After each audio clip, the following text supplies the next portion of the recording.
नमस्कार, मैं हूं दिव्यांश। स्वागत करता हूं आपका दिव्यांश बिरथरे यूट्यूब चैनल पर।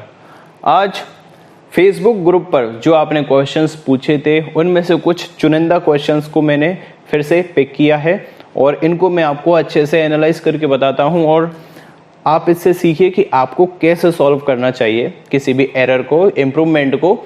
और आज मैंने एक एक्टिव पैसिव को भी लिया है क्योंकि बोर्ड काफ़ी छोटा है और यहाँ पर व्यवस्था नहीं है कि मैं बड़ा बोर्ड लगा सकूं, तो इसी से मैं कोशिश करता हूं और ये काफ़ी अच्छा है। इसी के साथ मैं आगे बढ़ा और इस बोर्ड को तो मैं कभी नहीं छोड़ सकता। ठीक है, तो देखिए आप पहला जो क्वेश्चन है, ठीक है, he paid the caretaker for his board and lodging. ठीक है, उसने उसके केयर टेकर को, केयर टेकर यानी कौन होता है, देखभाल करने वाला। जैसे यदि आप होटल में गए तो आप वो होटल का जो मैनेजर है वो आपका कौन है, केयर टेकर है। ठीक है, आप बोर्डिंग स्कूल में गए, ठीक है, बोर्डिंग स्कूल होता है ना जहां पर आपको हॉस्टल की सुविधा भी दी जाती है और खाने पीने की भी होती है। बोर्डिंग स्कूल में गए तो वहां का भी एक केयर टेकर होता है जो आपके लिए रिस्पॉन्सिबल है। तो he paid the caretaker for his board and lodging. Board and lodging, ठीक है, एक टर्म और आता है हमारा बोर्डिंग एंड लॉजिंग। एक होता है आपका बोर्ड एंड लॉजिंग, यानी क्या होता है, देखिए बोर्ड यानी क्या होता है, आपका जो हॉस्टल का रहता है वो, और लॉजिंग का मतलब क्या होता है, खान पीने से रिलेटेड, मील से रिलेटेड। ठीक है, बोर्ड एंड लॉजिंग यानी क्या होता है, बोर्ड यानी वही हॉस्टल टाइप का जिसमें आप रह सकें, रहने की सुविधा देना, और लॉजिंग यानी खाने पीने की सुविधा देना। तो उसने केयर टेकर को पे किया किस चीज के लिए, कि उसने उसके खाने का और रहने की देखभाल उसने की थी, इसके लिए उसने पे किया। अब एक शब्द है बोर्डिंग एंड लॉजिंग। जो बोर्डिंग एंड लॉजिंग है वो इंडियन इंग्लिश में है। ठीक है, जो भारत की जो भाषा है इंग्लिश, जो हो गई है भारत की भाषा, उसके अकॉर्डिंग बोर्डिंग एंड लॉजिंग सही होता है। लेकिन जो फॉर्मल इंग्लिश है, जो हम ग्रामर पढ़ते हैं, वो हम पढ़ते हैं ब्रिटेन की। ठीक है, ब्रिटिश इंग्लिश में हम पढ़ते हैं और ब्रिटिश इंग्लिश को ही अप्लाई किया जाता है हमारे एसएससी के एग्जाम में, क्योंकि उसको फॉर्मल माना जाता है। तो ब्रिटिश इंग्लिश के according board and lodging is correct और इंडियन इंग्लिश के according boarding and lodging is correct. लेकिन आपको क्या करना है, आपको ब्रिटिश इंग्लिश के हिसाब से चलना है, इसलिए आपको बोर्ड एंड लॉजिंग का प्रयोग करना पड़ेगा। ये तो एक सेंटेंस इंप्रूवमेंट है, ऐसे कुछ और भी सेंटेंसेस हैं बोर्डिंग एंड लॉजिंग करके आए हुए हैं, तो वहां पर आपको क्या करना पड़ेगा, बोर्ड एंड लॉजिंग करना पड़ेगा। ठीक है, अब एक और टर्म आता है बोर्डिंग। देखिए रूम आएगा नहीं, रूम के लिए दिया केयर टेकर को, फर्नीचर के लिए पे किया, ये सब तो आएगा नहीं, बोर्डिंग। अब देखिए बोर्डिंग क्या होता है, बोर्डिंग के अंदर भी दोनों चीजें आ जाती हैं, खाने का और रहने का। बोर्डिंग अकेले के ऊपर, बोर्ड के ऊपर नहीं, बोर्ड अकेला यानी क्या होता है, रहना। बोर्ड का मतलब क्या होता है, होटल की व्यवस्था, रहने की व्यवस्था। लेकिन जो बोर्डिंग है, बोर्डिंग जो टर्म है, इसके अंदर दोनों चीजें आ जाती हैं। लेकिन ये बोर्डिंग टर्म अकेला नहीं लिखा जा सकता, इसके आगे आपको कुछ नाम लिखना पड़ेगा, जैसे कि बोर्डिंग चार्जेस। यदि यहां पर ये होता है ना, जैसे the board and lodging charges, तो ये गलत हो जाता है, वहां पर आपको लिखना पड़ता है the boarding charges of this hotel, तब यहां पर ये गलत हो जाता है the boarding and lodging charges. Board and lodging charges गलत होता है। ठीक है, क्या अकेला होगा, बोर्ड एंड लॉजिंग अकेला होगा, इंडिपेंडेंट है। लेकिन यदि बोर्डिंग के आगे चार्जेस आता है तो फिर बोर्डिंग को हम करेक्ट मानेंगे। ठीक है, तो बोर्डिंग स्कूल हो गया, ठीक है, बोर्डिंग स्कूल, बोर्डिंग कूपन या बोर्डिंग चार्जेस। तो बोर्डिंग अकेला एग्जिस्ट नहीं करता, तो इसमें जो ये क्वेश्चन है इसके अंदर नो इंप्रूवमेंट का प्रयोग किया जाएगा। आ गया समझ में। मैं देखिए बोर्डिंग का एक और बताता हूं आपको एग्जांपल, इसे मिटा के।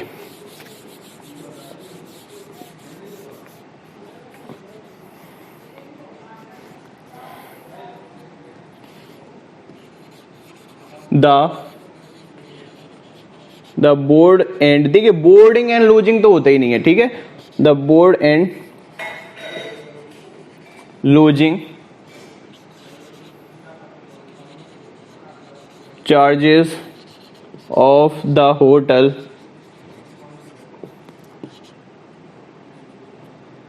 are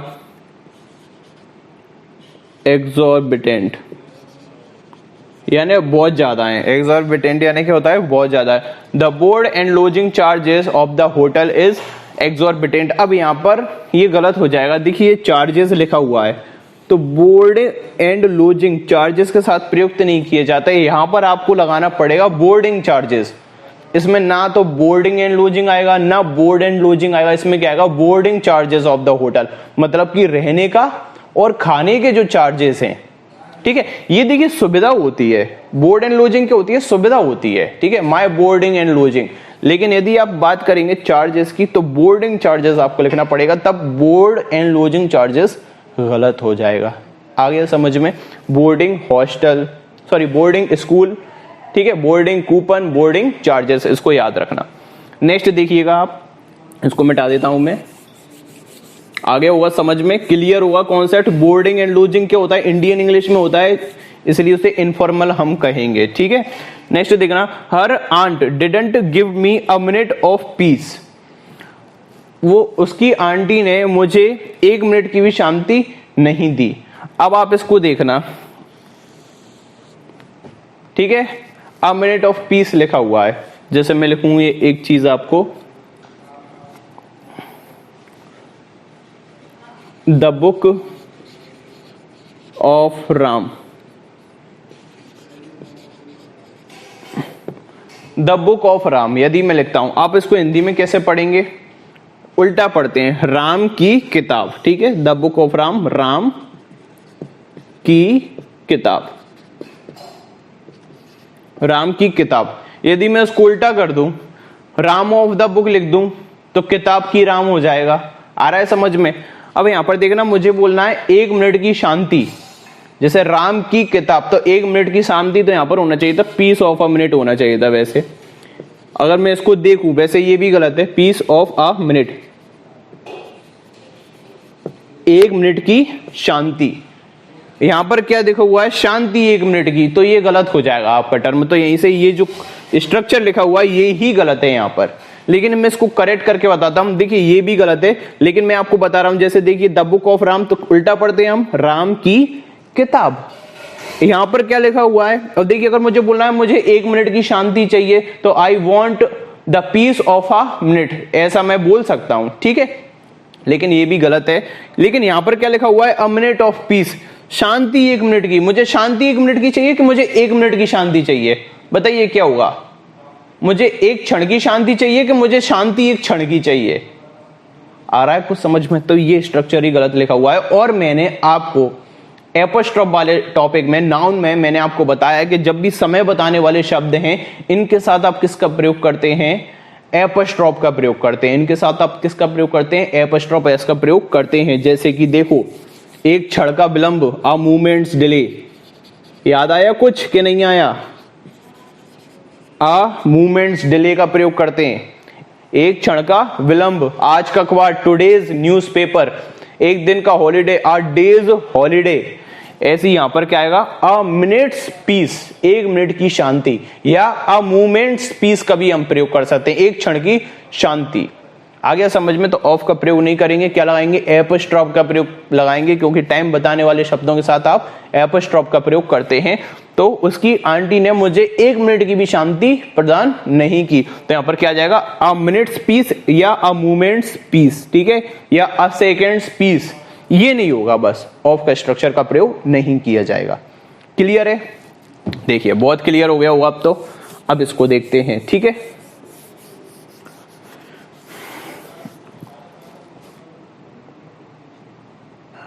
देखिए, the whole block of flats, ठीक है, ब्लॉक यानी क्या होता है, ढांचा। ब्लॉक यानी क्या होता है, एक प्रकार का ढांचा, ठीक है। द होल ब्लॉक, ये क्या है आपका, सिंगुलर काउंटेबल है, ब्लॉक्स होता है इसका प्लूरल, ठीक है। ये कैसा लिखा हुआ है लेकिन singular, the whole block of flats including 2 shops. जब भी देखिए इंक्लूडिंग, एक्सक्लूडिंग, ठीक है, एज वेल एज, विद, जब इनसे कोई सेंटेंस जुड़ा होता है, मैं अब जब आपको ग्रामर करवाऊंगा तो पूरा बताऊंगा, ठीक है, इनसे कोई सेंटेंस जुड़ा होता है तो आपकी जो सहायक क्रिया है वो जो इंक्लूडिंग से पहले लिखा हुआ है उसके सब्जेक्ट के अनुसार आती है। तो यहां पर देखना सब्जेक्ट क्या है आपका, देखिए ऑफ के पहले का क्या होता है, सब्जेक्ट। तो द होल ब्लॉक, ये कैसा है आपका, सिंगुलर है, ठीक है, ब्लॉक यानी ढांचा, ये आपका सिंगुलर है, ठीक है। इंक्लूडिंग 2 शॉप्स, इसको मत देखना क्योंकि ये इंक्लूड से जुड़ा हुआ है। जैसे I as well as my friends am going to the market, मैं अपने साथियों के साथ बाजार जा रहा हूं। I as well as my friends am going to market का प्रयोग किया जाता है। आ रहा है समझ में? बिल्कुल आ रहा होगा, क्यों नहीं आएगा समझ में। वॉज डिस्ट्रॉयड इन फायर, ठीक है, जो पूरा का पूरा ब्लॉक था, इंक्लूडिंग किसको मिलाकर, दो शॉप को मिलाकर, दो दुकानों को मिलाकर जो फ्लैट का एक ब्लॉक था वो आग में जल गया, ठीक है, आग के द्वारा जल गया या आग में जल गया। तो देखिए इन फायर का प्रयोग भी सही है। द टाइम्स ऑफ इंडिया में एक आर्टिकल आया था, उसमें इन फायर का यूज, ठीक है, इन हाई फ्लेम फायर ऐसा लिखा हुआ था, यूज दिया हुआ है, और इन फायर का प्रयोग बिल्कुल सही है यहां पर जब भी। लेकिन अगर मैं बोलूं कि मैंने घर को जलने पर रख दिया या मैंने घर को आग लगा दिया, मैंने कार में आग लगा दी, तो उसको याद रखना, I set the car on fire का प्रयोग किया जाएगा। ये इडियोमेटिक है, अगर आप सेट का प्रयोग करते हैं इसका मतलब क्या है, मैंने कार को जलने के लिए रख दिया, मैंने कार को जलने के लिए रख दिया, तब ऑन का प्रयोग किया जाएगा। लेकिन कोई चीज अपने आप लग गई, आग लग गई और उसमें कोई चीज झुलस गई, तो इन फायर का प्रयोग भी सही है या बाय फायर का प्रयोग भी सही है, दोनों का प्रयोग सही है, ठीक है। तो इन फायर का प्रयोग भी सही है या बाय फायर का प्रयोग भी सही है। तो मेरे अनुसार इसमें नो इंप्रूवमेंट का प्रयोग किया जाएगा, क्योंकि ये एरर है, ये आपको सेंटेंस इंप्रूवमेंट में नहीं दिया है। यदि सेंटेंस इंप्रूवमेंट में दिया होता तो आप सिनोनिम ज्यादा से ज्यादा कोशिश कीजिए कि आप क्या लगाएं, उसका सिनोनिम लगाने की कोशिश करें, ठीक है। ये हालांकि वेरीफाइड नहीं है, लेकिन मैंने अक्सर कई बार देखा है कि वो सिनोनिम को प्रेफर करते हैं, भले ही उनके मीनिंग सेम हो, कोई अंतर ना हो, लेकिन तब भी वो सेंटेंस इंप्रूवमेंट के अंदर सिनोनिम आपसे मांगते हैं। जैसे मैंने एमडी पब्लिकेशन में स्पीच वाला बताया था, गेवा स्पीच दिए हुआ था, तो वहां पर मेड अ स्पीच का प्रयोग किया गया सिनोनिम लगाने के लिए, है ना। तो इसमें इन फायर भी सही है और बाय फायर दोनों सही है, ठीक है, आग में जलने के लिए। तो इसमें क्या आ जाएगा, नो एरर आ जाएगा। आई थिंक क्लियर होगा ये वाला, ठीक है। नेक्स्ट देखिएगा, इसको मिटा देता हूं मैं पूरा, अच्छे से देखिए समझिए, ठीक है, कोई दिक्कत वाली बात नहीं है, अच्छे से समझिए। और यार ये पूरा ही मिट गया। ही वॉज नॉट एक्सपेक्टिंग, एक मिनट, शायद ये था, टू गेट सच, यही था शायद, हाँ। इसमें देखना फोर्थ वाले में, he was not expecting to get such response. Response यानी क्या होता है, रिएक्शन। रिएक्शन क्या होता है, सिंगुलर काउंटेबल नाउन। रिस्पॉन्स क्या होता है, सिंगुलर काउंटेबल नाउन, और कई मायने में ये अनकाउंटेबल भी हो जाता है। जैसे कि मैं बोलूं कि मुझ में रिस्पॉन्स की कमी है, तो लैक ऑफ रिस्पॉन्स का प्रयोग मैं कर सकता हूं, तो वहां पर आ का प्रयोग नहीं करूंगा मैं। लेकिन यहां पर वह उससे एक्सपेक्ट नहीं कर रहा है, टू गेट मतलब लेना कोई भी रिएक्शन, कोई भी रिप्लाई, रिएक्शन, रिप्लाई, रिस्पॉन्स, सबका एक ही मतलब होता है। तो यहाँ पर ये क्या, सिंगुलर काउंटेबल नाउन है। Response maximum singular countable noun ही होता है, ठीक है, और रिस्पॉन्सेज भी होता है, मतलब कॉमन नाउन के अंदर आता है। तो इसमें आप आर्टिकल का प्रयोग करेंगे, such a response, such a boy, such a girl, such an elephant, ऐसी such a response, such a reply, such a reaction, such an accident, ठीक है। तो इसमें किसका प्रयोग किया जाएगा, आ का। इसका क्या मतलब है कि वह कोई भी रिस्पॉन्स एक्सपेक्ट नहीं कर रहा है, कर रहा था, वह कोई भी रिस्पॉन्स एक्सेप्ट नहीं कर रहा था, वह ऐसा कोई भी रिस्पॉन्स एक्सपेक्ट उम्मीदित नहीं कर रहा था, ठीक है। तो ये आगे होगा समझ में, सिंपल सा था ये तो बहुत ही ज्यादा, ठीक है। और कृपया कमेंट में बताइए कैसा लग रहा है आपको। अब हम अपनी प्रोसेस को भी एक्सपीडाइट करेंगे धीरे धीरे। नेक्स्ट देखिएगा, माई heart is so full for birds. ये बहुत ही टफ एरर थी, ठीक है। अगर कोई इसको पहली बार देखेगा तो नहीं कर पाएगा, इस बात को आप सुन लेना। यदि आप इसको पहली बार यदि कोई देखेगा तो नहीं कर पाएगा। इसको गेट को लगा दो, गेट को लगा दो, फिर खोल लेना, वो लाइट आती है उधर से।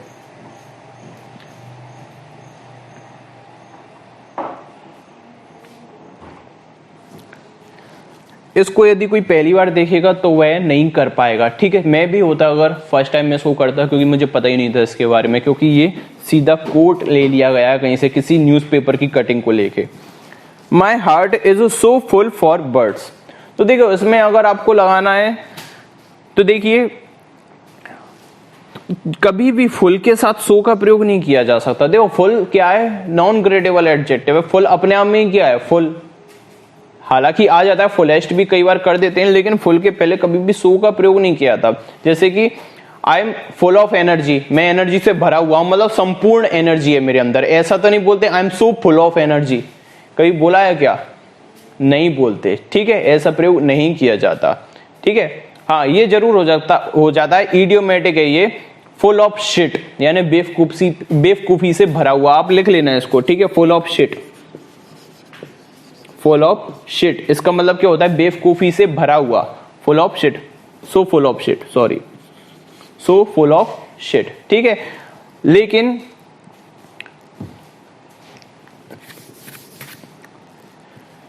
आए समय में तो सो का प्रयोग फुल के साथ में कभी भी नहीं किया जाता, ठीक है। और एक बार आपको ऐसा भी लग सकता है कि माई heart is so full of words, तो देखिए ये हो सकता था, आप यहाँ पर ऑफ का प्रयोग कर सकते हैं, लेकिन यहाँ पर सोल लिखा हुआ है, तो आप दो जगह गलती नहीं लगा सकते इसमें। यदि आप सिंपल इतना बोलते माई heart is full of words, तो ये बिल्कुल सही था, आपका बिल्कुल करेक्ट था। लेकिन यहाँ पर सो लगा दिया है इन्होंने, और फुल के साथ में कभी भी सो का प्रयोग, लिख लो, कभी भी नहीं किया जाता, ठीक है। सो का प्रयोग फुल के साथ में कभी भी नहीं किया जाता। तो हम क्या करेंगे? टू का प्रयोग करेंगे, ठीक है, टू फुल फॉर बर्ड्स। इसका मतलब क्या होता है? देखिए, my heart is too full for birds, इसका यह मतलब है कि मेरा हार्ट इतना भरा हुआ है कि मैं उसको शब्दों से बयान नहीं कर सकता। जब भी टू का प्रयोग करते हैं तो क्या बन जाता है? वो नेगेटिव सेंस में ले जाता है। और ये न्यूज़पेपर का है, इसके आगे भी कुछ सेंटेंस लिखा हुआ था, आप ऐसे जज ही नहीं कर सकते इसको। तो इसका क्या मतलब है कि मेरा हार्ट इतना भरा हुआ है कि मैं उसे शब्दों में बयान नहीं कर सकता। मेरा हार्ट इतना भरा हुआ है, किस चीज से भरा हुआ है? प्यार से भरा हुआ है, घृणा से भरा हुआ है, ये कुछ भी नहीं पता हमको, ठीक है। लेकिन इसका मतलब टू फुल फॉर वर्ड्स का मतलब ये है कि मेरा हार्ट इतना भरा हुआ है कि मैं उसको एक्सप्रेस नहीं कर सकता, ठीक है। तो इसमें टू का प्रयोग किया जाएगा। और ऐसी एरर आती है, गलत होती है, सभी की गलत होती है, तो उसमें कोई परेशान होने वाली बात नहीं है, ठीक है। शायद मेंस की एरर है ये। अब देखना, एक ये एरर भी है। अब देखिए, ऐसी आती हैं, ये कंफ्यूज करने वाली एरर हमेशा आती हैं, ठीक है। और मुझे ही पता है कि आप लोग वही एरर देखते हो। जैसा मैंने आपको बताया था ना कि एग्जाम में 10 एरर अगर आएंगी, या मेंस आता है सीजीएल का तो उसमें 20 एरर आएंगी, तो उसमें से 20 में से 3 एरर तो बहुत ही ज्यादा कठिन आती है, जो कोई नहीं कर पाता। तुक्का लग गया तो लग गया, नहीं तो जयराम जी की। लेकिन जो 17 एरर्स हैं वो ग्रामर से रिलेटेड आ जाती हैं। सेम यहाँ पर है, इसमें से 2 एरर तो बहुत ही ज्यादा टफ आती हैं। 10 में से 8 हर कोई कर लेगा, लेकिन जो नंबर इंक्रीज, जो आपको 2 नंबर चाहिए ना, उसके लिए बरसों लग जाते हैं मेहनत करने के लिए, ठीक है। तब भी 1 नंबर ही आता है, एक तो तब भी गलत हो ही जाती है कैसा ना कैसे, अगर ऐसी चीज आ गई, कोट वाली आ गई, क्योंकि आपने हर कोई तो कोट्स पढ़ नहीं रखी होगी, आप अब्राहम लिंकन तो पढ़ते नहीं है, ठीक है। तो इस वजह से और ये जो टफ एरर है वो ही आप मुझसे पूछ रहे हैं, मुझे पता है, इसलिए मैं उनको अच्छे से एक्सप्लेन कर रहा हूं। और इसमें कोई परेशान होने वाली बात बिल्कुल नहीं है, ठीक है। अब इसको देखना, I took the cycle which he bought yesterday, मैंने वो साइकिल ले ली जो उसने कल खरीदी थी, ठीक है। अब आपको देखना, 2 कॉन्सेप्ट हैं इसके अंदर। एक तो आपको पता होगा कि जब भी विच या दैट रिलेटिव प्रोनाउन से कोई सेंटेंस को जोड़ा जाता है तो इसके पहले पास्ट इंडेफिनिट टेंस होता है। अगर इसके पहले कौन सा टेंस है? पास्ट इंडेफिनिट टेंस है, तो इसके बाद, इनके बाद आने वाला टेंस कौन सा होता है? परफेक्ट, पास्ट परफेक्ट होता है। यदि आपने नहीं पढ़ा हो तो मैं पढ़ाऊंगा, या मैं बता भी रहा हूं आपको। यदि विच या दैट से कोई सेंटेंस जुड़ा है और विच या दैट के पहले पास्ट इंडेफिनिट है, तो उसके बाद आने वाला सेंटेंस कौन सा होता है? परफेक्ट होता है। एक तो ये रूल है। दूसरा ये रूल है कि यस्टरडे, लास्ट नाइट, ऐसे जो लास्ट वाले वर्ड्स होते हैं, ठीक है, इनका प्रयोग हमेशा पास्ट इंडेफिनिट टेंस के साथ किया जाता है। इनका प्रयोग किसके साथ किया जाता है? पास्ट इंडेफिनिट के साथ, ठीक है। ये एडवर्ब होती हैं, मैं आपको बताऊंगा जब एडवर्ब करवाऊंगा तो उसमें बताऊंगा, ये एडवर्ब होती हैं, ठीक है। इनका प्रयोग हमेशा पास्ट इंडेफिनिट के साथ किया जाता है। अब इसमें देखना आप, I took the cycle which he bought yesterday. इसमें दो गलतियां हो रही हैं। अब अपन क्या कर सकते हैं इसमें, देखिए विच से जुड़ा हुआ है, पहले क्या दिया हुआ है, पास्ट इंडेफिनिट दिया हुआ है, इसके बाद क्या आना चाहिए था आपका, पास्ट परफेक्ट आना चाहिए था। ठीक है, क्या आना चाहिए था, पास्ट परफेक्ट आना चाहिए था, लेकिन इनने साथ में क्या दे दिया, यस्टरडे भी दे दिया। अब क्या करें, तब ऑप्शन देखते हैं अपन। ठीक है, देखिए पहला दैट ही बॉट यस्टरडे, तो देखिए विच लगा दीजिए, दैट लगा दीजिए, सिनोनिम आप प्रयोग कर सकते हैं। ठीक है, तो दैट भी आप लगा सकते हैं तो भी ये सही है। तो देखिए विच भी सही लिखा हुआ है, दैट भी सही लिखा हुआ है, दोनों सही लिखा हुआ है। तो इसमें भी क्या है, दैट ही बॉट यस्टरडे, लेकिन फिर वही बात आ रही है कि विच या दैट के पहले पास्ट इंडेफिनिट लिखा हुआ है, लेकिन बाद में क्या आना चाहिए, पास्ट परफेक्ट आना चाहिए। इसमें देखना दैट ही हैज, तो देखिए ये प्रेजेंट परफेक्ट हो गया, तो ये वाला ऑप्शन तो गलत ही हो गया। एक आपका आ रहा है नो इंप्रूवमेंट, और एक है which he had bought yesterday, which he had bought yesterday. तो यहां पर आप इसका प्रयोग कर सकते हैं, क्योंकि देखिए ये पास्ट इंडेफिनिट में है, और विच के बाद क्या आना चाहिए या दैट के बाद क्या आना चाहिए, परफेक्ट आना चाहिए, पास्ट परफेक्ट आना चाहिए। तो वो इसमें बोल रहा है which he had bought yesterday, लेकिन अभी यस्टरडे का लफड़ा है, तब अब क्या करें। अब यहां पर लगता है रूल्स ऑफ एडिटिंग, तो यहां पर आपको टेंस की गलती सबसे बड़ी मानी जाती है, तो आपको टेंस को सुधारना पड़ेगा। तो देखिए इसका मतलब क्या हो जाएगा, मैंने उस साइकिल को लिया, मैंने उस साइकिल को लिया जो उसने कल खरीदी थी। देखिए पास्ट इंडेफिनिट की पहचान क्या होती है आपकी, पास्ट इंडेफिनिट की पहचान होती है, लास्ट में क्या आता है, बड़ा स्वर आता है, आ ई ए। और पास्ट परफेक्ट की क्या होती है, पास्ट परफेक्ट की पहचान होती है कि इसके लास्ट में आ था, ई थी, ए थे आते हैं, आ था, ई थी, ए थे, ये आते हैं। ठीक है, तो इसमें आप किसका प्रयोग करेंगे, आप बड़ी गलती लगाएंगे टेंस की है, और आपको इंप्रूव करना है। वैसे क्या होना चाहिए था, ध्यान से सुन लो, I took the cycle that he had bought the previous day आना चाहिए था।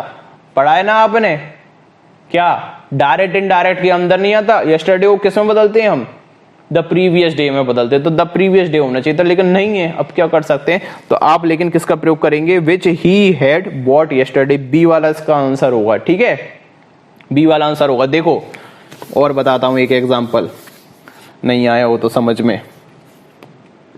आई मेंशन्ड, मेंशन्ड यानी क्या होता है, दर्शा देना। I mentioned everything, I mentioned everything that you had told me।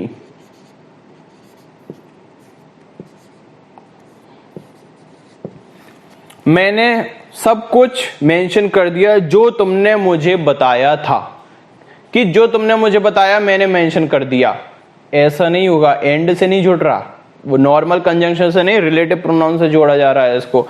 I mentioned everything that you had told me, तो देखिए ये क्या हो गया आपका, पास्ट इंडेफिनिट किससे जुड़ रहा है, दैट से जुड़ रहा है। बाद वाला सेंटेंस कौन सा आएगा आपका, पास्ट परफेक्ट है। अगर यहाँ पर you told me होता ना तो ये गलत हो जाता, आपको हेड लगाना पड़ेगा इसमें। ठीक है, आ गया समझ में। चलिए तो देखिए इसको मैंने बता दिया, सही क्या होना चाहिए था, which he had bought the previous day होना चाहिए था, लेकिन नहीं है, इन्होंने कुछ नहीं किया। या फिर यहाँ पर आई टेक द साइकिल होता तब भी ये सही मान लेते अपन, आई टेक द साइकिल होता तो ये सही हो जाता, लेकिन यहाँ पर पास्ट इंडेफिनिट है, यहाँ पर क्या आएगा, पास्ट परफेक्ट आएगा। तो आप किसको लगाओगे, बी को आप लगाएंगे। ठीक है, और करेक्ट मैंने बता दिया है क्या होगा। ठीक है, नहीं तो बहस करने लगो फालतू में मुझसे। अब आ जाते, अरे यार ठीक है, क्या था ये,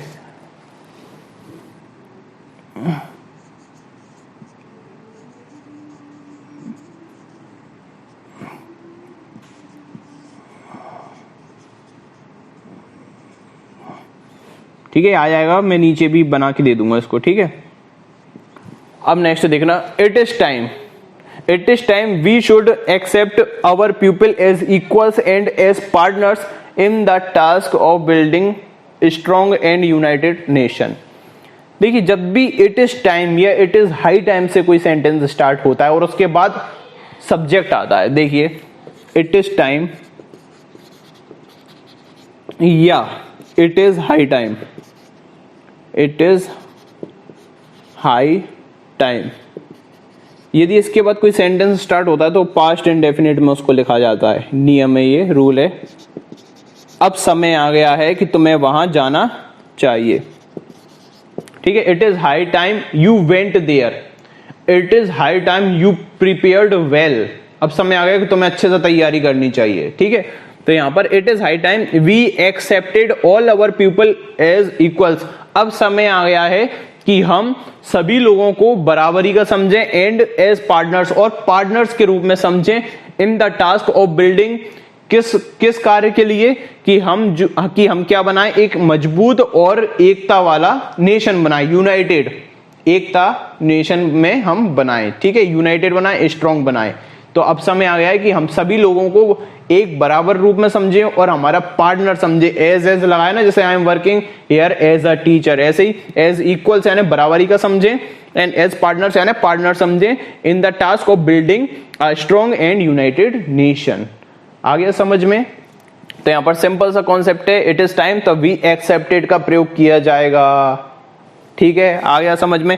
और जैसे एक और एग्जांपल सस्ता सा लिख लेना, इट इज हाई टाइम या it is time we worked hard.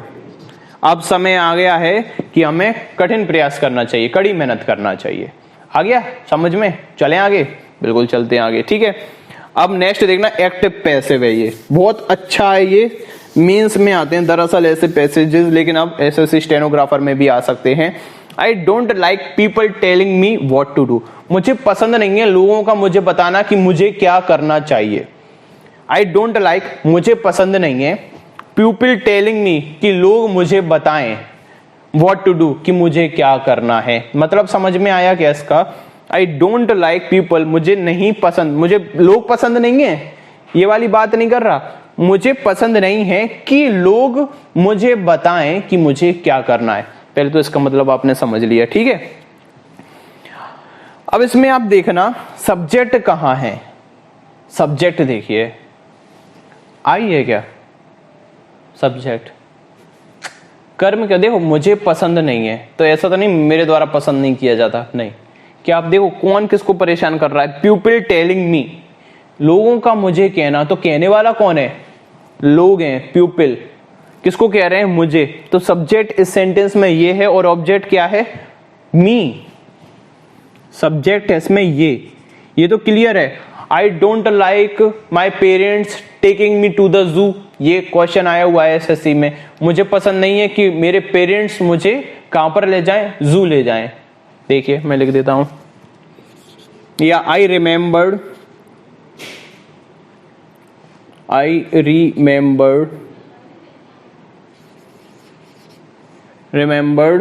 My parents taking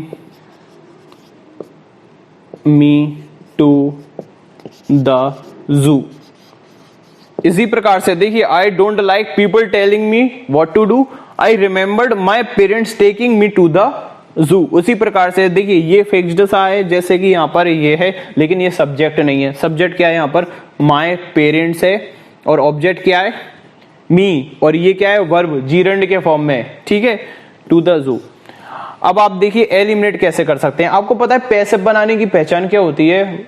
verb की थर्ड फॉर्म आनी चाहिए, और किस फॉर्मेट में? पहले तो बी आना चाहिए, फिर वर्ब की थर्ड फॉर्म। जिसको बी नहीं पता, बी क्या होता है? Is, am, are, was, were, will be, shall be. ये जो क्रियाएं होती हैं वो क्या होती हैं? बी। इसलिए मैं कहता हूं आपको ग्रामर पढ़ना चाहिए अच्छे से। ठीक है, पैसिव बिना बी वर्ब के और थर्ड फॉर्म के वर्ब में नहीं बन सकता। अब ऑप्शन देखिए, यहां पर आपको अब क्या खोजना है? देखिए बड़ा कठिन सा दिख रहा है ना, कुछ समझ में नहीं आ रहा। अब आप देखिए ऑप्शन देखिए, आपको पैसिव बनाना है तो पैसिव में क्या चाहिए आपको? बी, यानी कि is, am, are, was, were, will be, shall be, plus क्या चाहिए आपको उसमें? वर्ब की थर्ड फॉर्म। पहला ऑप्शन देखना, I don't like it when people are telling me what to do. इट विट कहां से आ गए? व्हेन कहां से आ गए? इसमें व्हेन तो कहीं पर लिखा ही नहीं है, और यहां पर बी वर्ब तो है, आर तो है, लेकिन यहां पर थर्ड फॉर्म नहीं है, तो ये ऑप्शन क्या है? गलत। नेक्स्ट देखना, इसको देखो सी वाले को, telling me what to do is what I don't like. कहां पर है? यहां पर देखिए इज तो दिया हुआ है, बी वर्ब तो है, लेकिन थर्ड फॉर्म कहां है? नहीं है, ये गलत।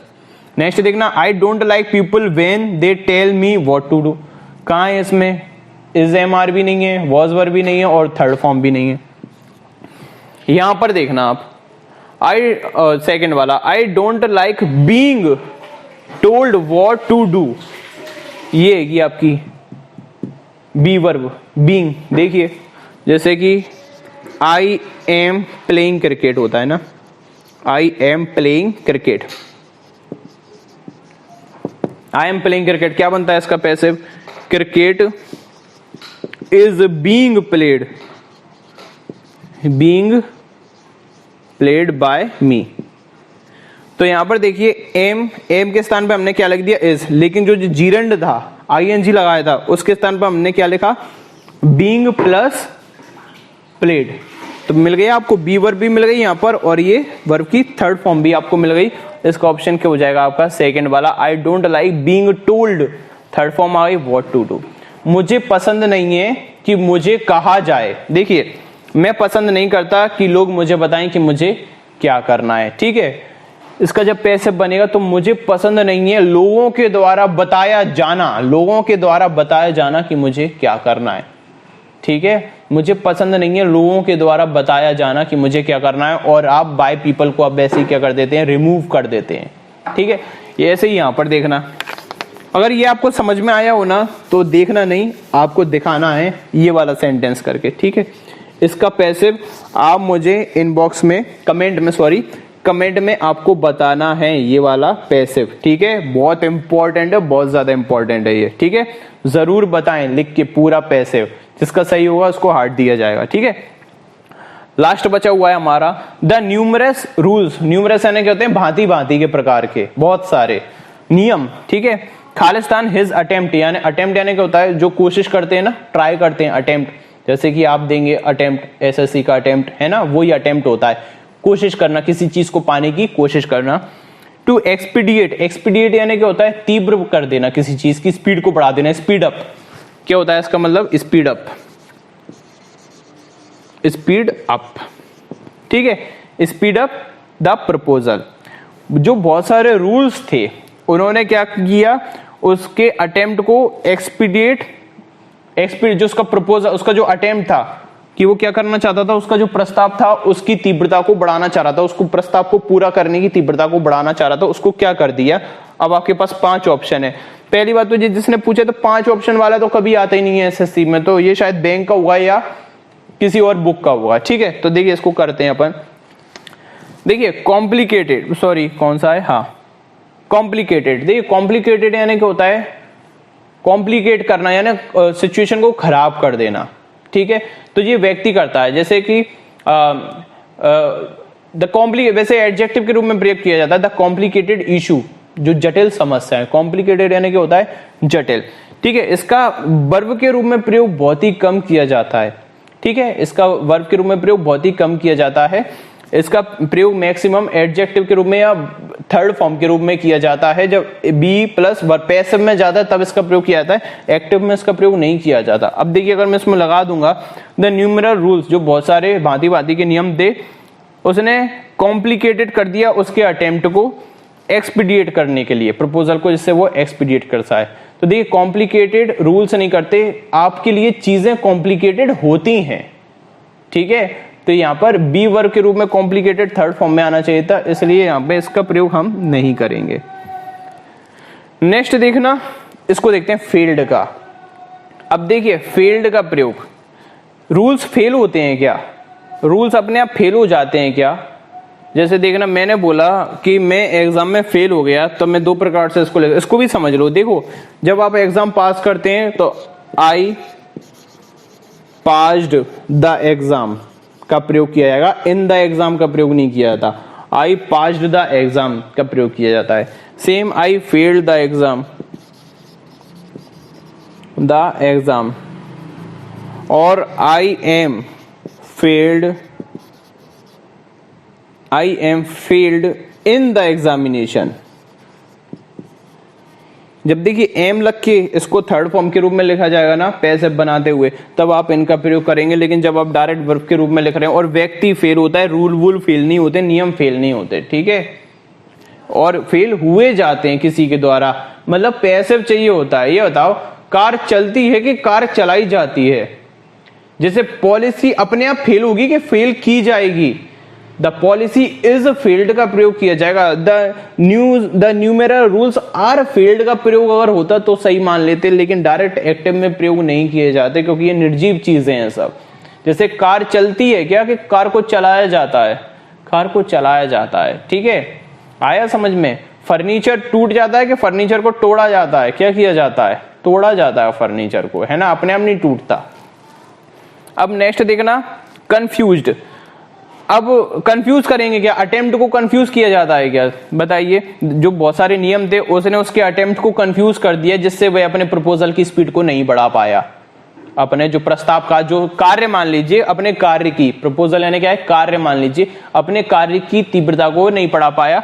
नियमों ने उसके अटेम्प्ट को, उसके प्रयास को कंफ्यूज कर दिया। किसी के प्रयास को कोई कंफ्यूज कर सकता है क्या?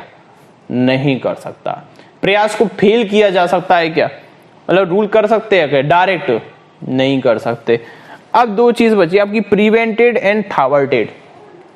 देखिए प्रिवेंट का मतलब क्या होता है? रोकना, रोका जा सकता है किसी भी चीज को। थॉवर्ट का मतलब भी क्या होता है? रोकना होता है। अब दोनों में से क्या लगाएं? थॉवर्ट यानी भी क्या होता है? प्रिवेंट करना, और प्रिवेंट यानी क्या होता है? थॉवर्ट करना। लेकिन अब आपके ग्रामर का काम करेगा, अब आपकी प्रीपोजिशन काम करेगी। आपको पता होना चाहिए कि प्रिवेंट के साथ फ्रॉम का प्रयोग किया जाता है। जैसे कि देखना,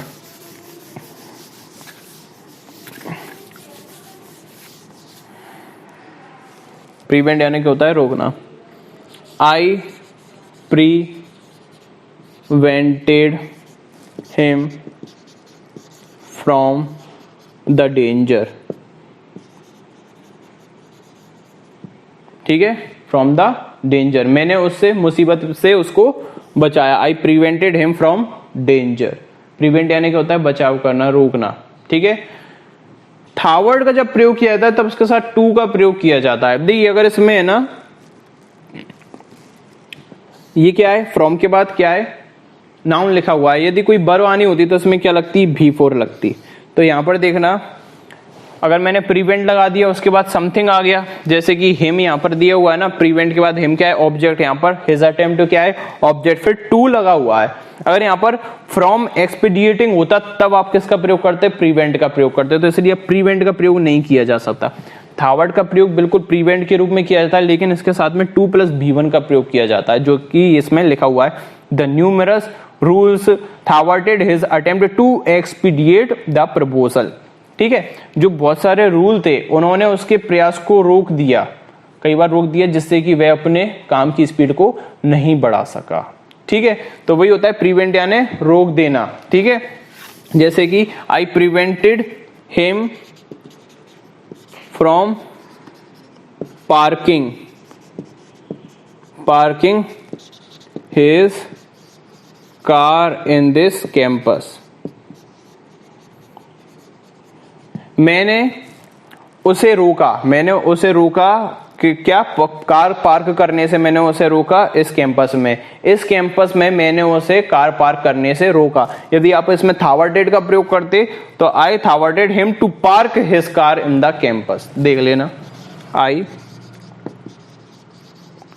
थॉवर्टेड him to park his car in the campus. आगे होगा आई थिंक आपको समझ में, ठीक है। तो फेल्ड वेल्ड का प्रयोग इसमें नहीं किया जाएगा। इसमें कंफ्यूज कोई चीज होती नहीं है। Complicate be plus third form के साथ यूज ज्यादातर किया जाता है, जैसे या एडजेक्टिव के रूप में कॉम्प्लिकेटेड प्रॉब्लम्स, कॉम्प्लिकेटेड इशू, ठीक है। जैसे दिस वर्क इज कॉम्प्लिकेटेड, इस प्रकार से प्रयोग किया जाता है। फेल्ड अपने आप कोई चीज फेल नहीं होती, ठीक है, इंसान फेल होता है। और यदि कोई पॉलिसी फेल होती है तो द पॉलिसी इज फेल्ड का प्रयोग किया जाता है, ठीक है। द पॉलिसी फेल्ड नहीं होगा, द पॉलिसी इज फेल्ड या द पॉलिसी वाज फेल्ड, कोई भी योजना, द प्लान वाज फेल्ड का प्रयोग किया जाएगा। थॉवर्ट यानी रोक देना, तो बिल्कुल रूल्स रोक सकते हैं। जैसे कठिन नियम कानून है आपका, वो आपको गलत काम करने से प्रिवेंट करता है, रोक देता है ना।